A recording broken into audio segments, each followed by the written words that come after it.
What's up, Copy Squad? It's your boy Kyle Milligan, and today I want to talk to you about 3 different strategies to capture and hold and develop your readers' attention. And this can be used for long-form sales copy, is the typical world that I live in. It can be used for YouTube ads, it could be used for Facebook ads, it could be used for any sorts of copy. When we're really talking about is that first line, that pattern interrupt that grips their attention, pulls them in, and engages them in such a way that they're leaning in. And so in today's video, I want to talk about firstly, what not to do. And it's going to be a pet peeve of mine that I see a lot of marketers using, where they took this idea of a pattern interrupt, and like most marketers tend to do, they strung it all the way to the farthest extreme, where it gets to a point where I feel like it's sort of more rude or obtrusive than actually just getting my attention and engaging me. And I want to offer you 3 different alternatives that will allow you to get that sort of lean in effect. I'm going to offer you these alternatives that are more conducive to creating a sort of, question mark above your reader's head, something that sort of gets them a little bit curious and interested and excited, versus what a lot of, I would say, sophomoric and amateur marketers try to do, which is, again, just kind of off-putting, too much. Just for a note, I do go into extreme detail in this for pattern interrupt specifically, and these 3 different practices inside my course called 7 Pages to 7 Figures. This is a training program specifically on the first 7 pages or a lead of a promo, and these are principles that you can use no matter what sort of pattern interrupt format that you're in. People ask me, will this work for this? Will it work for Instagram? Will it work for Facebook? And it's like, are you trying to capture attention? Then this is how you capture attention. I'm giving you 3 different strategies to do it. So no matter what way that you're writing a lead or trying to create some sort of attention-grabbing idea, the lead is where this happens. It's the most transferable skill. So 7 Pages to 7 Figures. You can check that out at copysquad.net/products. All my products are listed there. So I hope you enjoy this video. I'm going to go into those examples like I discussed earlier, and I appreciate you tuning in. Peace out, Copy Squad. So like one of the things that we've been talking about on my team is the pattern interrupt.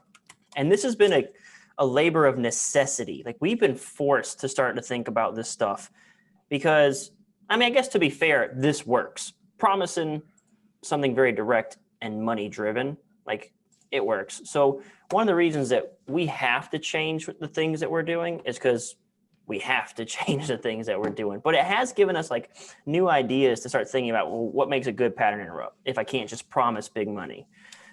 So there's essentially what I would call like sort of like lighting a stick of dynamite and like dropping it at the reader's feet, where any copywriter or marketer can just basically promise you like one of those slap you across the face or like pattern interrupts.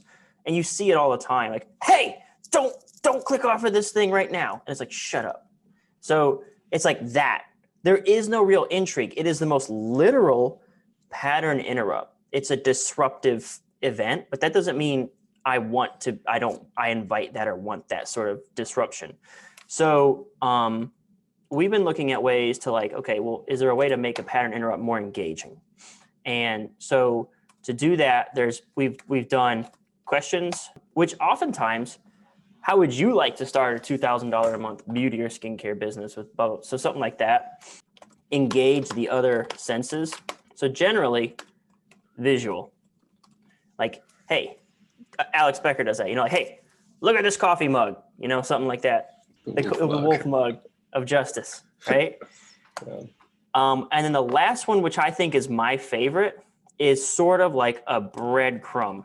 And this is a hard one to describe, but it's basically like using a term or something that makes someone go, wait, what is that?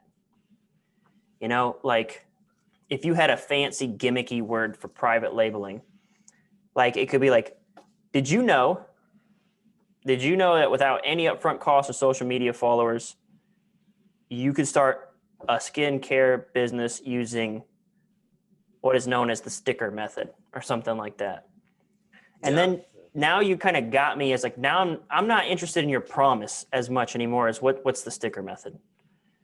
Like, have you heard of the sticker method? Like, so something like that. So we're discussing on our team, again, like how do we trigger engagement without throwing dollar bills in their face, because we can't at our scale anymore. What's up, Copy Squad? I hope you found that useful, and if you're interested in getting a little bit more details about how me and my team set up our first 7 pages of a sales letter to give us the best shot at 7 figures, I invite you to check out copysquad.net/lead. On this page, you can be the first to get details about a brand new leads course that will illustrate and step-by-step show you the strategy that me and my copy team use to generate over $50 million in gross revenues in a single year in financial publishing.